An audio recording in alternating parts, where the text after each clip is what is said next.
सर्वप्रथम सर्वांना श्री स्वामी समर्थ. स्वामी महाराजांच्या कृपेने तुमच्या सर्व चांगल्या इच्छा पूर्ण होत ही स्वामींचरणी प्रार्थना करते आणि आजच्या व्हिडिओला सुरुवात करते. तर उद्या 3 जानेवारी 2025 बघा, पहिली विनायक चतुर्थी आलेली आहे. या वर्षातली पहिली विनायक चतुर्थी उद्या शुक्रवार रोजी आलेली आहे. पहिला शुक्रवार, माता लक्ष्मीचा प्रिय वार, आवडता दिवस आहे उद्या. तर महिलांनो, काही सेवा, काही उपाय आपल्याला करायचे आहे. खास करून उद्या गणपती बाप्पाची सेवा आवर्जून करायची आहे. अगदी विद्यार्थी असो, वर्ष कसं तुम्हाला चांगलं प्रगतिशील नक्कीच जाईल.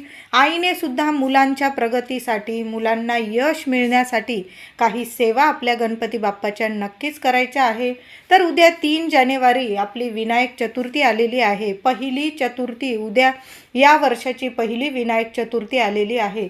सकाळी लवकर उठा. महिला असो, पुरुष दादा असो, विद्यार्थी असो, अगदी लवकर उठायचं आहे.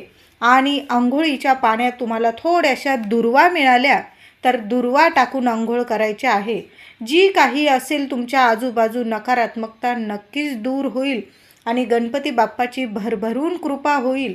तुमचं आरोग्य नीट नसेल, काही आजारपण असेल तुम्हाला शारीरिक मानसिक, तर नक्कीच दुर्वा टाकून उद्या नक्की आंघोळ करा. वर्ष कसं सुख आणि शांतीचं नक्कीच जाईल, आरोग्यदायी जाईल. ज्या घरात आरोग्य असतं, आजारपण नसतं, त्या घरात पैसासुद्धा, लक्ष्मीसुद्धा टिकून राहते. म्हणून उद्या सर्वांनी अगदी 4-5 दुर्वा टाकल्या ना तरीही चालेल, पण दुर्वा टाकून अंघोळ करायचे आहे. नक्की दुर्वा टाकून अंघोळ करा. अगदी लहान मुलं असेल तरी हा उपाय केला तरीही चालेल. दुर्वा टाकून अंघोळ करा. आणि 4 दिवस असेल महिलांनो, उपाय करू नका. 4-5 दिवस हा उपाय करू नका. पुढील चतुर्थीला केला तुम्ही तरीही चालेल. तर उद्या लवकर उठून अंघोळीचा हा उपाय करून आपल्याला गणपती बाप्पाची छान अशी सेवा करायची आहे. बाप्पाला छान तामणात घ्या. बाप्पाला छान गाईच्या कच्च्या दुधाने किंवा पंचामृताने उद्या या वर्षाची पहिली विनायक चतुर्थी बाप्पाला छान अभिषेक घालायचा आहे. गौरी पुत्र श्री गजाननाला छान अभिषेक घालून नंतर स्वच्छ पाण्याने अभिषेक घालायचा आहे. तर अभिषेक घालताना अथर्व शीर्ष पठण जरूर करा. नाही तुमचं पाठ, मग ओम गण गणपते नमः, ओम गण गणपते नमः या मंत्राचा जप केला तरीही चालेल. बाप्पाचा प्रिय आवडता मंत्र आहे ओम गण गणपते नमः. तर या मंत्राचा जप करा आणि बाप्पाला अभिषेक घालायचा आहे. नंतर स्वच्छ पुसून बाप्पाला आपल्या देवघरात, ज्या ठिकाणी दररोज तुम्ही बाप्पांची स्थापना करतात, तिथं त्या जागी ठेवायचं आहे. स्थापना करताना, बाप्पाला जागेवर ठेवताना तांदळाची रास नक्की करायचं आहे. दुसऱ्या दिवशी ते तांदूळ आपल्या डब्यात, म्हणजे ज्या डब्यात तुम्ही धान्य साठवता, तांदूळ साठवता, त्या डब्यात टाकायचं आहे. वर्षभर तुमच्या घरात धान्य लक्ष्मीला कमी राहणार नाही, कारण साक्षात लक्ष्मी नारायण आहे. तांदूळ, अख्खेच तांदूळ घ्या. देवांसाठी वापरताना कधी पण अख्खे तांदूळ घ्या, तुकडा वगैरे घेऊ नका.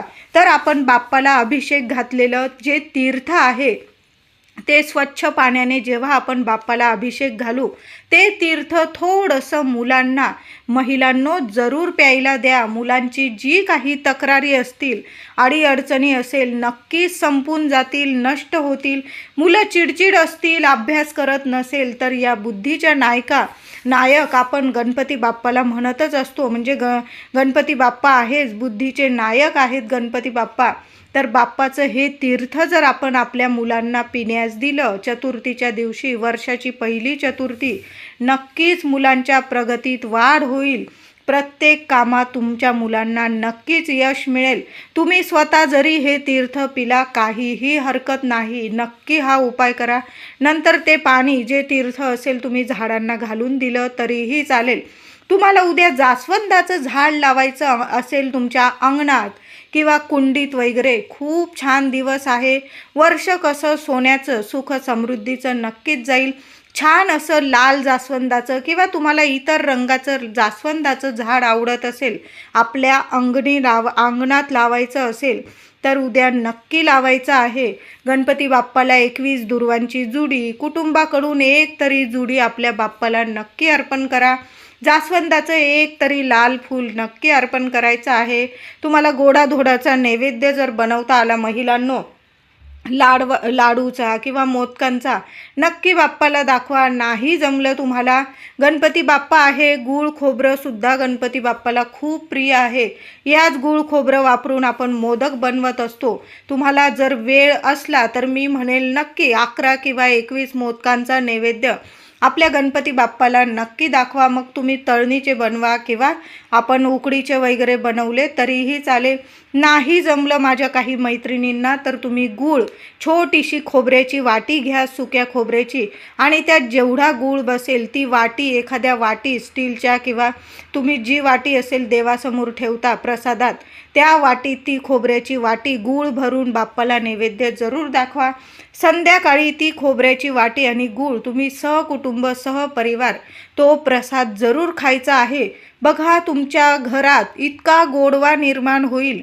जी काही भांडण तंटे आहेत, किरकिर आहे, किटकिट आहे, मग कशाही विषयी असू दे, मुलांविषयी असू दे, आर्थिक टंचाई असू दे, लक्ष्मी टिकत नसेल, आरोग्य नीट नसेल, काही ना काही कारणावरून तुमच्या घरात मतभेद होत असतील, तर उद्या गूळ खोबऱ्याचा नैवेद्य आपल्या बाप्पाला दाखवा आणि संध्याकाळी सहकुटुंब सहपरिवार थोडा थोडा प्रसाद जरूर घ्यायचा आहे। बाप्पाचं अथर्व शीर्ष उद्या जरासं जोरात आपल्या सर्व भिंतींना ऐकलं गेलं पाहिजे, अशा पद्धतीने आपल्या घरात नक्की बोलायचं आहे। सहकुटुंब सहपरिवार सकाळ किंवा संध्याकाळ आसनास्थ व्हा आपल्या देवघरासमोर आणि किमान 11 वेळा अथर्व शीर्षाचं पठण झालंच पाहिजे। एक वेळा तरी गणपती स्तोत्र पठण करा। एक माळ ओम गणपते नमः या मंत्राचा जप जरूर करायचा आहे। आपण स्वामींची सेवा तर करतो, नित्यसेवा, त्या सेवेतच बाप्पाचं अथर्व शीर्ष, गणपती स्तोत्र आणि बाप्पाची एक माळ मंत्र जप झालीच पाहिजे। उद्या विनायक चतुर्थी, गणपती बाप्पाला आपल्याला एक पान अर्पण करायचं आहे। तुम्ही जास्त पानं अर्पण केली तरीही चालेल। तुम्हाला शमीपत्र बाप्पाला अर्पण करायचं आहे। तुमच्या घरात असेल किंवा तुम्ही फुलवाल्या दादाकडून विकत आणले शमीपत्र तरीही चालेल। खूप सुंदर अनुभव येईल। गणपती बाप्पाला शमीपत्र खूप प्रिय आहे। आपण जेव्हा पण संकष्ट चतुर्थी असते किंवा गणपती आपल्या घरात बसत असतात 10-11 दिवस, तेव्हा आपण बाप्पाला शमीपत्र जरूर अर्पण करतो। एक दिवस का होईना जरूर अर्पण करतो। वर्षाची पहिली चतुर्थी आलेली आहे, बाप्पाला शमीपत्र अर्पण करा। काही चुका झालेल्या असतील, नक्कीच बाप्पा क्षमा नक्कीच करेल आणि तुमची नक्कीच प्रगती करून देईल। तर उद्या शमीपत्र, महिला असो किंवा पुरुष दादा, विद्यार्थ्यांनी सुद्धा गणपती बाप्पाला शमीपत्र अर्पण करायचं आहे। दिवस रात्र तुमची इतकी प्रगती होणार आहे, म्हणून उद्या शमीपत्र नक्की अर्पण करा। शमीचं झाड लावायचं असेल, उद्याचा दिवस खूप छान आहे, नक्की लावा। उद्या तर लक्ष्मी मातेचा आवडता दिवस आहे। पहिला शुक्रवार आलेला आहे या वर्षाचा, 2025चा उद्या पहिला शुक्रवार आहे। महिलांनो, लवकर उठा। आपल्या घरात गोमूत्र, हळद, थोडंसं आपल्या गुलाबजल असेल तुमच्याकडं, त्या पाण्यात मिक्स करा। घराच्या कान्या कोपऱ्यात, अंगणात सुद्धा हे पाणी जरूर शिंपडून द्या। कसलीही नकारात्मकता असेल, वाईट शक्ती असेल तुमच्या घरात, जी तुमची प्रगतीत अडथळे येत असेल, प्रगतीच होऊ देत नसेल, तर उद्या हे पाणी नक्की शिंपडा। थोडं पाणी घ्या, गोमूत्र टाका, हळद टाका, गुलाबजल टाका, गंगाजल असेल ते टाका आणि हे पाणी आपल्या घरात नक्की शिंपडा।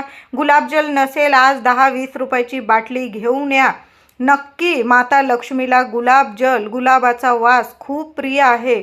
नंतर आपल्या उंबरठ्याला या वर्षाचं पहिलं लेपन नक्की करा। शुक्रवार आहे महिलांनो, उद्याचा दिवस छान आहे, खूप छान आहे। विनायक चतुर्थी आणि त्यात आपल्या माता लक्ष्मीचा प्रिय दिवस, आवडता दिवस शुक्रवार, दोन्ही तिथी एकत्र आलेली आहे। हळदीचं लेपन आपल्या घराच्या उंबरठ्यावर झालंच पाहिजे महिलांनो। उद्या आता विनायक चतुर्थी, सकाळीच मुलांच्या प्रगतीसाठी, मुलांची जी संकट असेल ती टळून जाण्यासाठी, दूर होण्यासाठी, अकाली संकट येऊ नये आपल्या लेकराबाळांवर, आपल्या कुटुंबावर, म्हणून आईने एक दिवा लावायचा आहे. तर काय करायचं महिलांनो, आपल्या बाप्पाची देवघरात देवी देवतांची पूजा झाली की एक मातीची पंती घ्या किंवा तुम्ही गव्हाच्या पिठाचा कणकेचा एक दिवा बनवून घेतला. त्यात थोडीशी कणकेचा दिवा बनवत असाल थोडीशी चिमूटभर हळद टाका. एक मुखीच दिवा बनवायचा आहे. तुम्ही तेलाचा लावा किंवा तुपाचा, असा कुठलाच नियम नाही. पंती घेतली तरीही तेलाचा किंवा तुपाची पंती लावा. एका ताटलीत तो दिवा ठेवायचा. दिव्याखाली आसन, आपण अक्षता नक्की ठेवा. तांदूळ, अख्खे तांदूळ नक्की ठेवा. दिव्याची छान हळदी कुंकू फुलं वाहून पूजा करायची आहे. दिवा लावण्याच्या आधी दिव्यात 2 लवंग तुम्हाला टाकायचे आहे. एक कापराची वडी, भीमसेन कापूरचा एक छोटासा तुकडा त्या दिव्यात नक्की टाका. गणपती बाप्पाला आपल्याला प्रार्थना करायची आहे आपल्या लेकरांच्या कल्याणासाठी, सुख शांतीसाठी, प्रगतीसाठी आणि जी संकट येतात ती टळून जाण्यासाठी प्रार्थना करायची आहे. आपले पतिदेव असतील तुमचे, त्यांना काही अडीअडचणी येत असेल, कुटुंबात काही अडीअडचणी येत असेल, लक्ष्मी टिकत नसेल, घरातील मोठी मुलं असतील, लग्न कार्य होत नसेल, काही ना काही ग्रहदोष, कुंडलीत दोष निघत असेल, म्हणजे स्थळ येत आहे पण काही ना काही अडीअडचणी येत असतील, संतान प्राप्ती होत नसेल आणि आर्थिक टंचाई जर असेल तर उद्या सकाळी 11-12 वाजता, थोडा उशीर झाला तरीही चालेल, पण एक दिवा आपल्या देवघरात 2 लवंग, एक कापूरवडी टाकून त्या दिव्याची छान हळदी कुंकू वाहून पूजा करा आणि मग बाप्पासमोर आपली इच्छा बोलून तो दिवा लावून द्यायचा आहे. कणकेचा दिवा बनवला आणि तो दिवा नंतर विजल्यानंतर एखाद्या झाडाखाली टाकून दिला तुम्ही तरीही चालेल. कोपऱ्याला टाकून द्या, किडे मुंग्या खाऊन जातील आणि पण पायाशी कोणाच्या येणार नाही याची काळजी घ्यायची आहे.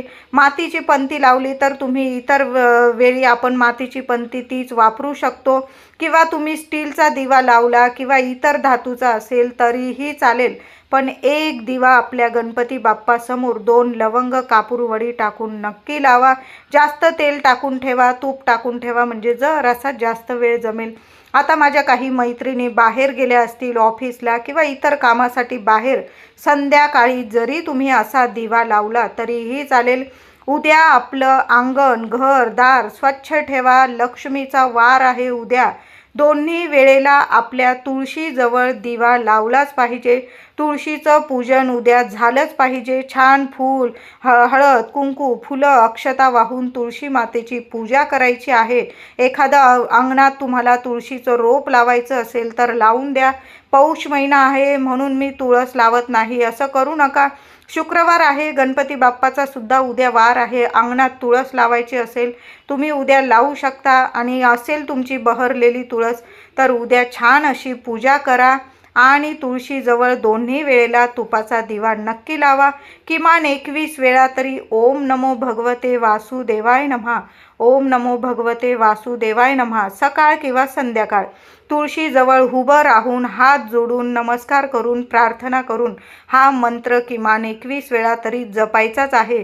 जिथं श्री हरी विष्णूंची सेवा होते थोडी तरी तिथं माता लक्ष्मी प्रसन्न राहते आणि त्या घरात अखंड वास करत असते.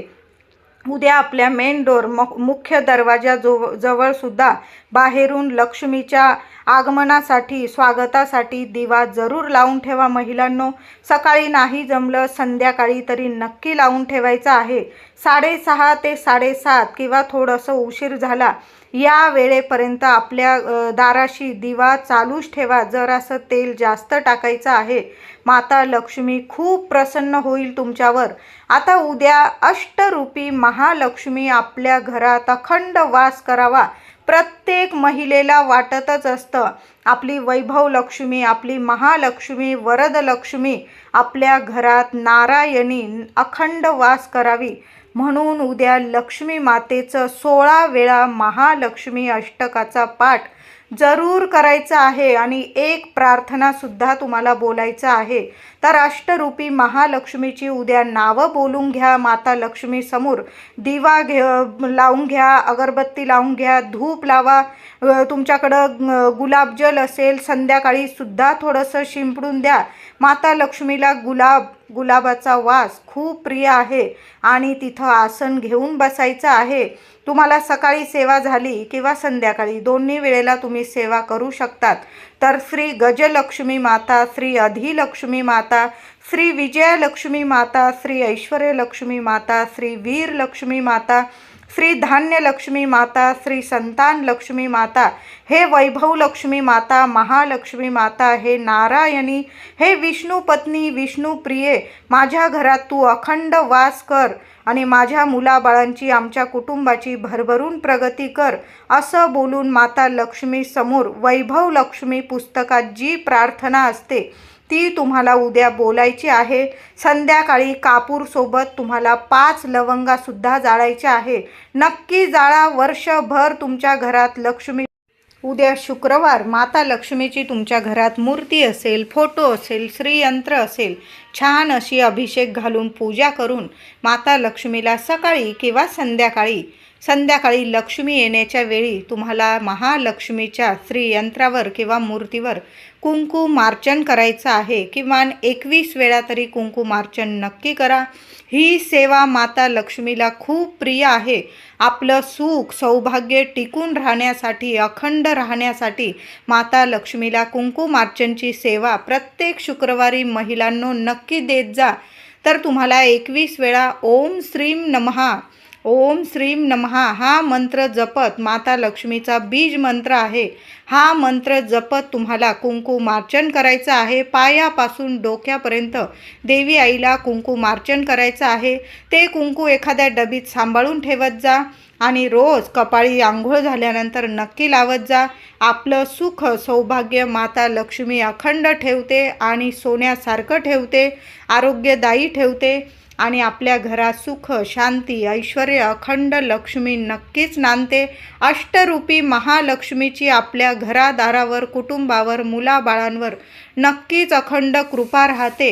तर वर्षभर आपल्या घरात लक्ष्मी मातेची कृपा राहावी आणि गणपती बाप्पाचा आशीर्वाद राहावा म्हणून उद्या या सेवा नक्की करा. आणि आपल्या घरात कापूरसोबत 5 लवंगा, भीमसेन कापूर आणि 5 लवंगा नक्की जाळायचे आहे. नंतर ते धुपाचं भांडं आपल्या मुख्य दारात ठेवून द्यायचं आहे. जशा लवंगा आणि कापूर जळेल तशा तुमच्या घरातली अलक्ष्मी, दुःख, दारिद्र्य, नकारात्मकता नक्कीच नष्ट होईल आणि तुमच्या घरात लक्ष्मी नारायणाची, गणपती बाप्पाची भरभरून कृपा राहील, मुलाबाळांची भरभरून प्रगती होईल. म्हणून या सेवा नक्की करा. व्हिडिओ आवडला असेल लाईक करा, शेअर करा, चॅनलला कृपया सबस्क्राईब करा. धन्यवाद.